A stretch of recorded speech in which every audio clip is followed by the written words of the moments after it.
આકાશવાણી ભુજ પ્રસ્તુત છે અખબારોની હેડલાઇન્સનો કાર્યક્રમ હેવર હેવર. નમસ્કાર, હું જયેશ રાવલ. કચ્છ મિત્રના છેલ્લા પાને ગિરીશ જોશી પ્રશ્નાર્થવાળી હેડલાઇન આપે છે. નલ સે જલ યોજનામાં કરોડોની ગેરરીતિનો રેલો કચ્છ સુધી. કચ્છમાં 3.50 લાખ નલ સે જલ હેઠળ જોડાણ અપાયા હોવાના રૂપકડા આંકડા તો અપાયા છે. હકીકતમાં અબડાસા, બન્ની, રાપર અને લખપતના ગામડાઓના હજારો નળમાં જળ ગાયબ. રૂપિયા 1350 કરોડની મહત્વાકાંક્ષી યોજનાઓમાં 10 તાલુકામાં એક્સપ્રેસ લાઇનો નખાયા હોવા છતાં પેયજળની રાળ. કચ્છના 10 તાલુકાની જૂથ યોજનાની સાર સંભાળ માટે જવાબદારી ખાનગી એજન્સી પાસે હોવાથી શંકાની સોય. કચ્છ મિત્રના છેલ્લા પાને મંજી બોખાણીનો અહેવાલ છે. ભારે વરસાદથી નમક ઉદ્યોગ 2 મહિના પાછળ ધકેલાયો. 20% મીઠું ધોવાઈ ગયું. અગરોમાં પાણી ફરી વળતા ખારાશ ધોવાઈ ગઈ. પુનઃ સ્થિતિ આવતા 2 મહિના લાગે તેવી વકી.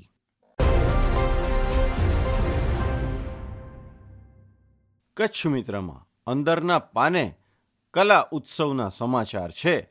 ભુજમાં ભુજ હાટ ખાતે આજે કલા ઉત્સવમાં કારીગરીનો ખજાનો ખુલશે. સાંસદ, ધારાસભ્ય સહિતની ઉપસ્થિતિમાં કલા ઉત્સવનું આજે ઉદ્ઘાટન. તૈયારીઓને અપાયો આખરી ઓપ.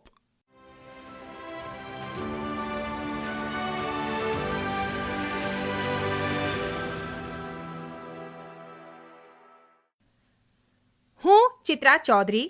દિવ્ય ભાસ્કરના ભુજ ફ્રન્ટ પેજ પર હેડલાઇન છે, આઇકોનિક બસ સ્પોટ પોણા 2 વર્ષમાં જ અસ્વચ્છતાનો અડ્ડો.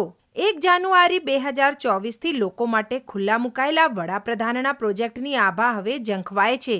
પબ્લિક પ્રાઇવેટ પાર્ટનરશિપ એટલે PPP કરાર અંતર્ગત એજન્સીને સાર સંભાળ અને સફાઈ માટેનો રસ ઉડી ગયો હોય તેવો તાલ. 10 દિવસ પહેલા જ મુલાકાત લઈ ચેકિંગ કરી જવાબદારોને સૂચનાઓ આપી હતી. રાત્રે બસના સમયપત્રક માટે કોઈ હાજર નથી હોતું.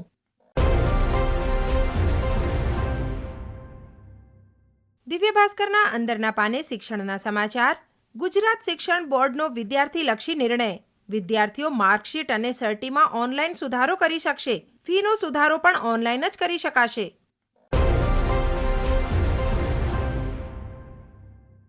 દિવ્ય ભાસ્કરના સ્પોર્ટ્સ પેજ પરના સમાચાર. એશિયા કપમાં ભારતનો સૌથી મોટો વિજય. માત્ર 27 બોલમાં T20 મેચ સમાપ્ત. UAEને 9 વિકેટે હરાવ્યું. સૌથી ઓછા બોલમાં T20 ઇનિંગ્સ.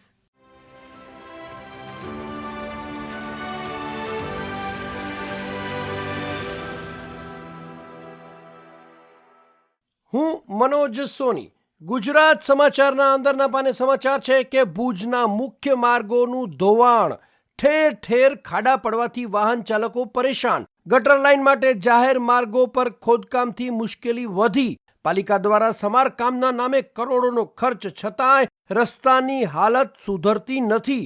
નગરપાલિકાને સમારકામ માટે સમય નથી.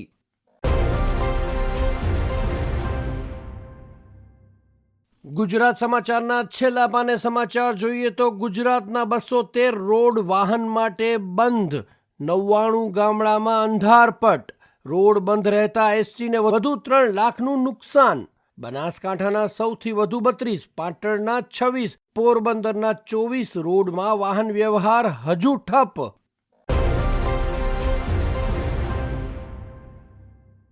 વધુ એક સમાચાર જોઈએ તો કામદારો પાસે 12 કલાક કામ કરાવશે તો 4 દિવસનું સપ્તાહ.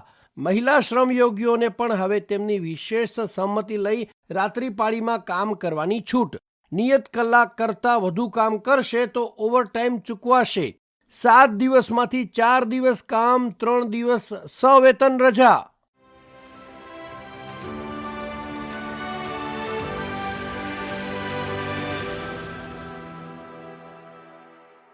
હું ઈશા ઉપાધ્યાય. સંદેશના બીજા પાને સમાચારમાં કચ્છમાં વરસાદ બાદ રોગચાળો અટકાવવા આરોગ્ય વિભાગ દ્વારા વિવિધ કામગીરી. સાર્વત્રિક વરસાદ બાદ પાણી અને જંતુજન્ય રોગચાળાની ભીતિથી તંત્ર સક્રિય.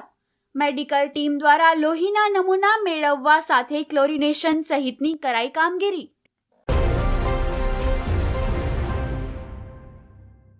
સંદેશના 5મા પાને ગાંધીધામ પેજ પર સમાચાર છે. ગાંધીધામ જોધપુર એક્સપ્રેસના સમય અને ટર્મિનલ સ્ટેશનમાં પરિવર્તન. ગાંધીધામ ભગત કી કોઠી એક્સપ્રેસ ગાંધીધામથી 11:55 ને બદલે 9:40 ઉપડશે. ટ્રેનનું સંચાલન જોધપુરને બદલે હવે ભગત કી કોઠીથી કરવામાં આવશે.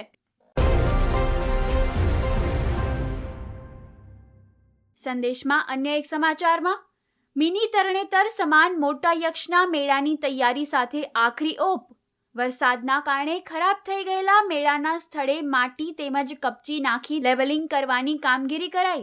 યક્ષના મેળામાં તારીખ 14ની રાત્રે સંતવાણીનો કાર્યક્રમ યોજાશે.